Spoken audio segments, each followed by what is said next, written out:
Chers auditeurs, c'est bien la RTNC, chaîne nationale émettant de Kinshasa. Nous sommes avec le professeur Nico Omeyonga pour parler de Laurent Désiré Kabila, héros national, père de la révolution, comme on le disait en ce moment-là. Aujourd'hui, ce mot-là est devenu presque un mot que tout le monde peut porter comme ça, alors qu'il y a eu des gens qui ont vraiment eu le sens de l'engager avec responsabilité. Bonjour et bonne année, professeur Nico Omeyonga. Bonjour et bonne année, monsieur le journaliste. Le 17 janvier, le 16 janvier 2001, Laurent Désiré Kabila est abattu dans son bureau présidentiel. En fait, le Congo perd un chef d'État en fonction. Ce n'est jamais arrivé. Ça n'est jamais arrivé, c'est vraiment tragique. Je réalise la gravité de cette nouvelle, de cette situation. Il faut dire que Laurent Désiré Kabila, d'abord, c'est un lumumbiste. C'est un des fervents fidèles de Lumumba et qui, à la mort de son leader, avait dit qu'il allait venger et qu'il allait faire pour reconquérir le pouvoir qui a été arraché de son leader Lumumba. Mais parlons de Laurent Désiré Kabila. C'est un des vaillants fils de ce pays, mais qui était aussi panafricaniste. Parce que c'est vrai, l'histoire, on ne peut pas la torpiller. Si son avènement au pouvoir est discutable, parce que tout le monde le sait, de quelle manière il est arrivé au pouvoir, et c'est amener la rébellion la rébellion de bout en bout, de l'Est jusqu'ici. Mais il faut noter pour ce héros national que c'est quelqu'un qui a si prouvé qu'on peut à tout moment avoir l'âme de l'État et être véritable patriote. Et c'est qu'il savoir déjouer. C'est vrai, on l'a critiqué, nous tous nous l'avons critiqué parce qu'il a été amené au pouvoir par les Rwandais que nous décrions aujourd'hui. Mais c'était de la stratégie pour lui. Une fois qu'il est arrivé à Kinshasa et qu'il a eu l'impérium, il a démontré aux Rwandais qu'il était d'abord un Congolais, patriote, fier de l'être, et il a mené une guerre acharnée contre ses occupants qui, du reste, l'avaient aidé à arriver au pouvoir. Ça, c'est quelque chose que je note qui manque encore à certains des Congolais qui préfèrent être sous les bottes de l'occupant, sous les bottes de l'agresseur. Mais lui, il a accepté, il est arrivé, c'était une stratégie. Quand il est arrivé ici, il a montré qu'il avait le sursaut patriotique. Et c'était lui le chef. C'est lui le chef. Et il a dit qu'il ne pourra pas céder. Et il a accepté de mourir, comme on l'appelait soldat du peuple. Donc vraiment, il est mort sur le champ d'honneur. Il a été assassiné dans son bureau de travail, mais il nous a laissé quelque chose que nous n'oublierons jamais, de ne jamais trahir le Congo.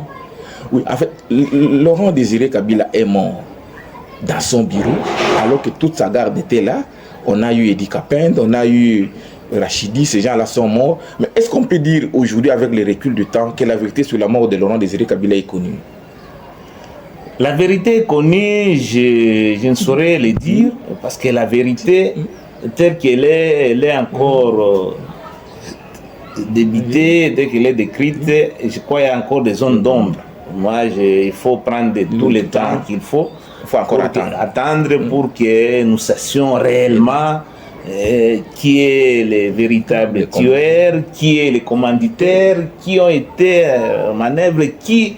Et ça, ce sont des interrogations qui restent pendantes jusqu'au jour. Je crois nos historiens pourront nous aider, et les chercheurs pourront nous aider vraiment à élucider cette page sombre de l'histoire politique congolaise, parce que ça c'est une première et nous n'en voulons plus, quelles que soient les contradictions qui peuvent être entre les tenants du pouvoir et ceux qui veulent arriver au pouvoir. Je crois le combat doit être si des idées, si des programmes, et non si arriver à mettre un terme à la vie d'un adversaire politique. Et surtout pas d'un chef d'État en fonction.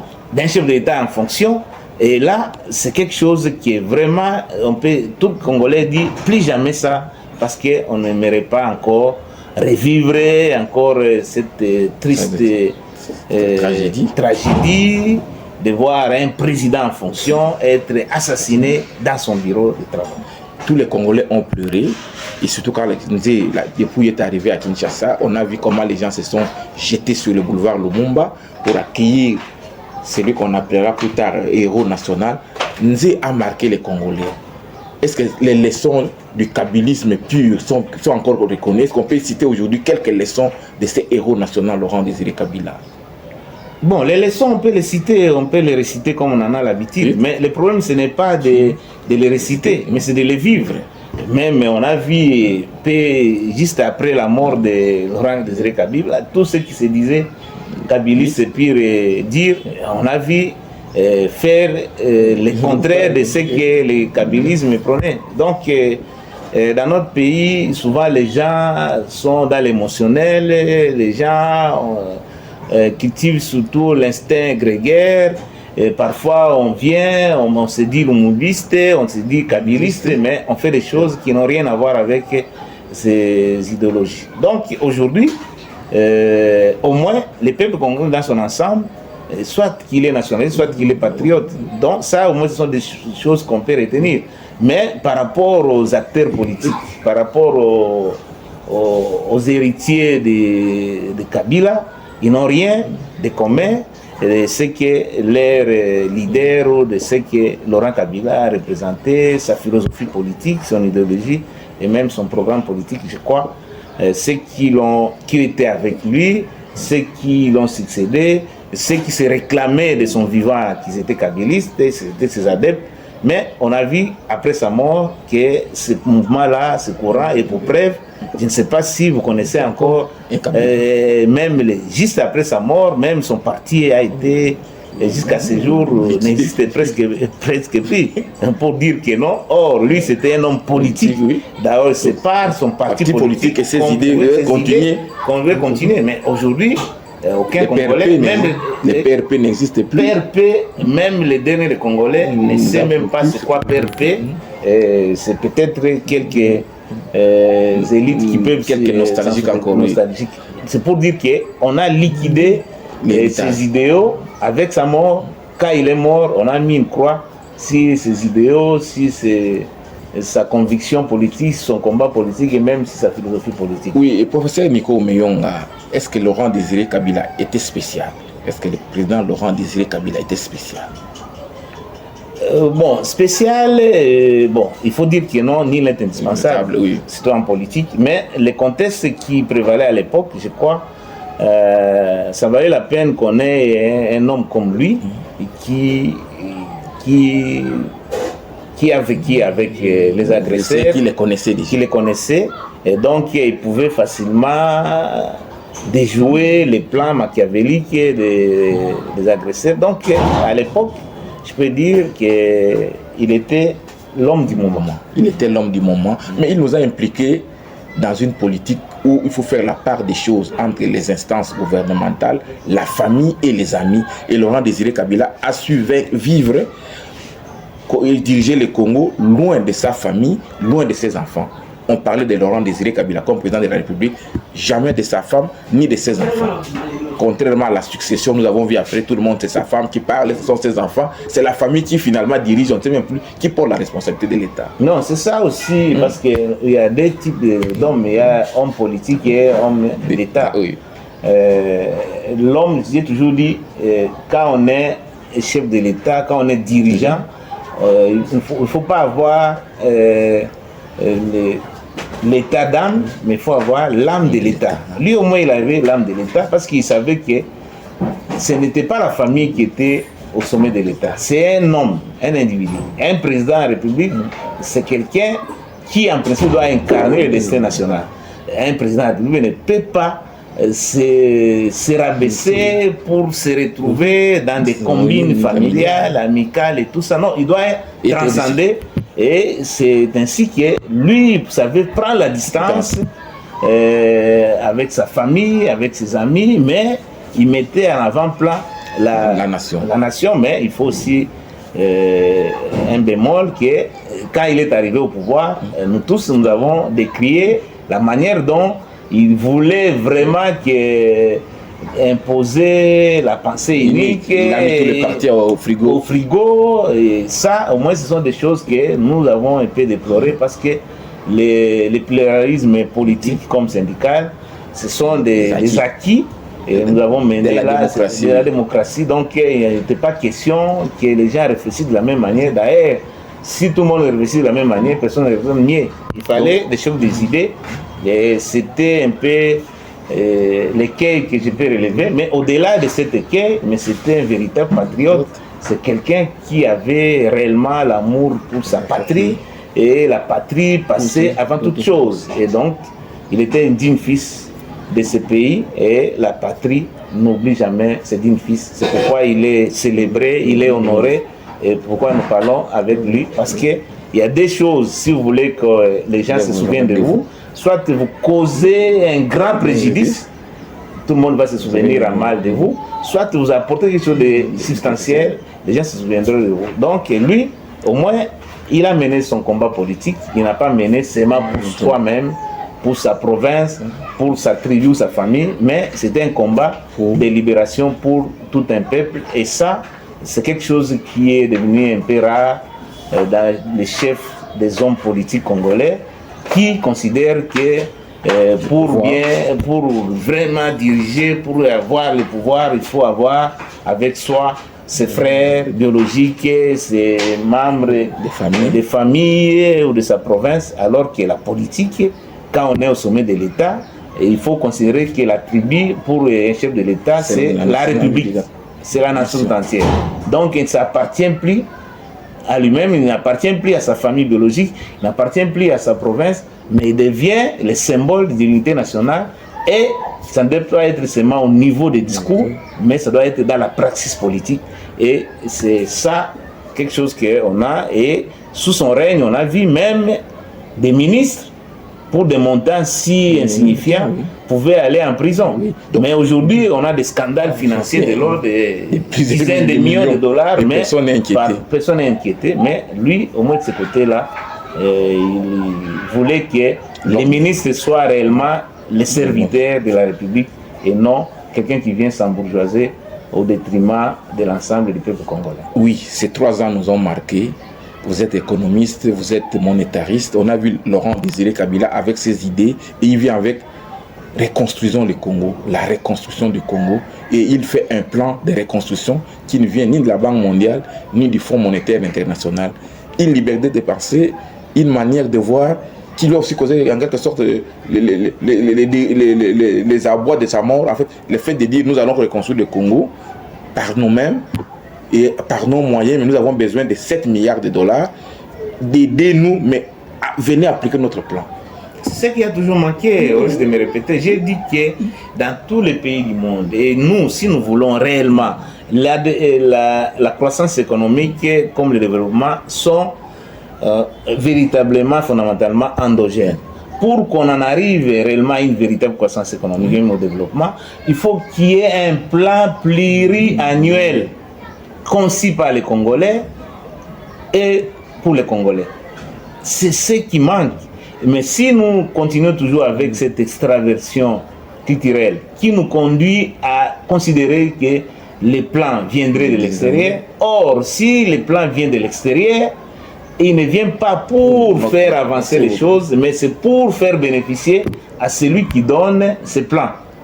Or, les gens qui sont venus après lui n'ont pas compris ça et ils ont eu toujours et jusqu'à ce jour les yeux rivés à l'extérieur, espérant trouver mieux à l'extérieur qu'à l'intérieur, alors que nous avons tout ici pour vraiment reconstruire ce pays.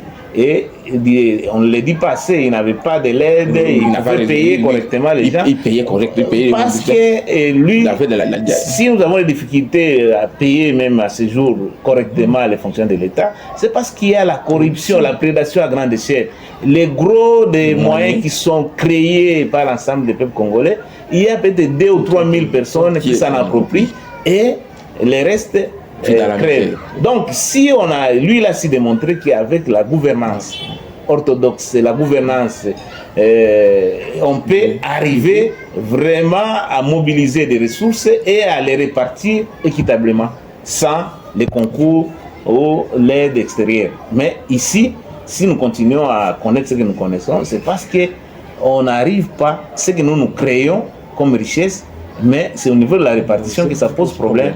Les gros de nos moyens sont orientés dans les dépenses de souveraineté, les dépenses politiques budgétivores, alors que dans tous les pays du monde, les gros des moyens devraient être orientés dans les secteurs productifs d'investissement, parce que les investissements vont créer des recettes ou des richesses additionnelles qui pourront améliorer le pouvoir d'achat des Congolais. Mais tant que nous sommes caractérisés seulement pour les dépenses de consommation, même un parent qui consacre les gros de ses moyens à la consommation, c'est un parent qui est condamné ou la famille est condamnée à la pauvreté. Or, quand on consacre les gros de ses moyens à l'investissement, à l'épargne, ça va générer et la famille sera épanouie parce que avec l'épargne, la famille va investir et ça va générer des ressources supplémentaires.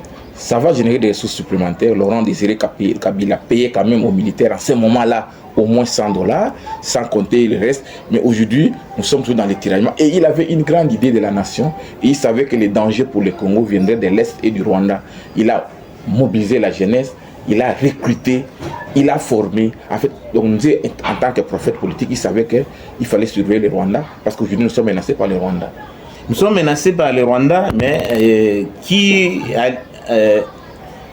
arme le Rwanda? Le Rwanda, c'est un petit pays qui n'a pas grand-chose, sauf qu'il est soutenu par les multinationales, les puissances internationales. Et on ne pouvait pas laisser faire avec... on a vu avec les... Comment on a appelé ça, service national, tout ça. Parce que les institutions internationales voudraient toujours maintenir le Congo dans ce que Samira Mine de mémoire, la théorie du centre et de la périphérie, qui consiste à garder le Congo comme des réservoirs de matières premières et le déversoir de tous les produits exotiques. Et avec cela, avec la détérioration des termes de l'échange. Donc, il ne pouvait pas accepter qu'il y ait un patriote qui soit au sommet de l'État, qui crée des richesses de l'intérieur et qui participe à l'émancipation ou à l'indépendance économique du pays, alors qu'eux, ils voudraient toujours venir mater, contrôler tous les circuits de production, et surtout la production minière qui est toujours restée depuis la colonisation à ce jour comme la source principale des richesses de notre pays. Et ils veulent toujours contrôler ça. Voilà pourquoi quand Mouzé, lui, a estimé que tous les pays du monde ont commencé par développer d'abord l'agriculture avant d'envisager l'industrie. Et ils ont barré, ils ne voulaient pas parce que si on développe l'agriculture ici, tous ces produits alimentaires toxiques, transgéniques ne vont pas entrer. Et donc, tous les producteurs de ces produits-là, les riz, des maïs et tout, ne pourront pas survivre parce qu'ils auront perdu un gros de leurs moyens qui proviennent de la RDC. Oui, Laurent Désiré Kabila a même voulu créer un centre de vente de matières premières, ici à la Fikine. Il a fait construire, mais malheureusement, on n'a pas voulu que Nzé vende lui-même ses propres matières premières.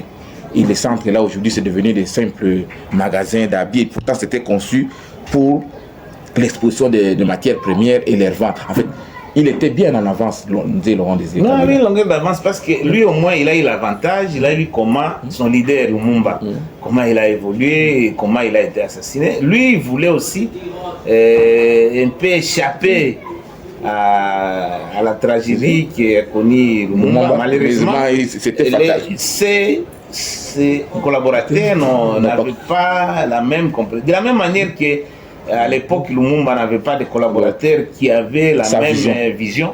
Ben, et voilà que Mouzé a été trahi. C'est pourquoi je dis que ce serait tôt aujourd'hui de parler vraiment de sa mort, de connaître réellement, parce qu'avec le temps, il y aura des révélations et je parie qu'il y a toujours, s'il y a des exécutants internes, mais des commanditaires seraient aussi ceux de l'extérieur qui, d'une manière ou d'une autre, ne voulaient pas de la politique des musées qui consistait à s'émanciper économiquement par rapport aux puissances internationales. Même politiquement, Nzé Laurent Désiré Kabila était beaucoup plus libre dans ses choix.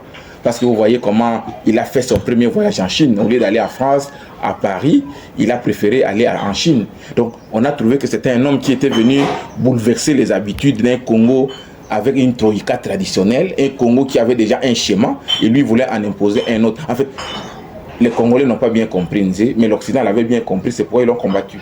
Ils l'ont combattu et ils ne pouvaient pas les laisser longtemps, de peur qu'il éveille la conscience nationale et que les Congolais reconnaissent en lui et participent, épousent ses idées et sa vision. C'est pourquoi il fallait tout de suite l'éteindre physiquement, comme ils ont fait avec Lumumba, pour que ces idées ne se propagent pas, ne se cristallisent pas dans les subconscients, dans l'imaginaire collectif des Congolais.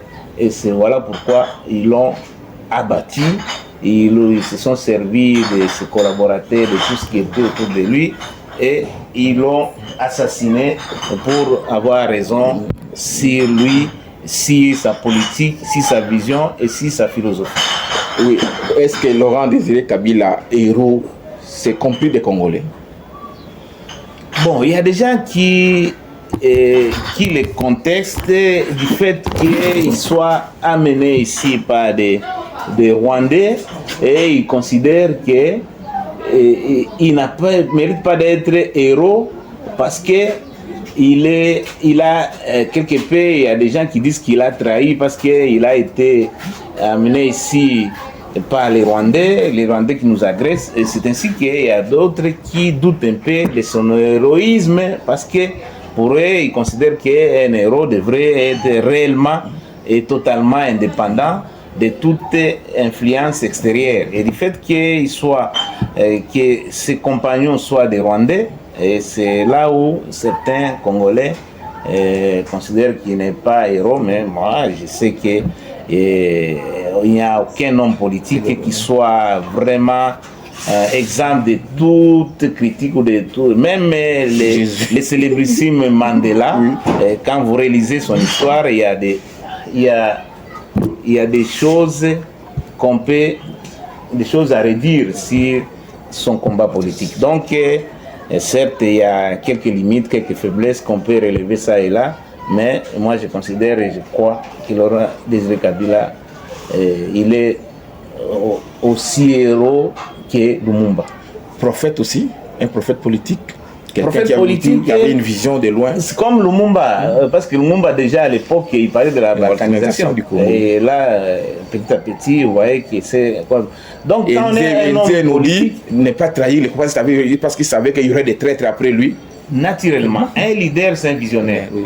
Un leader c'est quelqu'un qui doit avoir une longueur d'avance par rapport à ses contemporains. Quelqu'un qui peut se projeter dans le futur, 30 ans en avant, et comprendre ce qui peut se passer dans 30 ans et préparer ses compatriotes, préparer ses collaborateurs pour ne pas être surpris par ce qui arriverait dans 30 ans ou dans 20 ans. Donc c'est aussi ici, comme nous sommes une nation profondément religieuse, on peut dire que c'était un prophète politique aussi.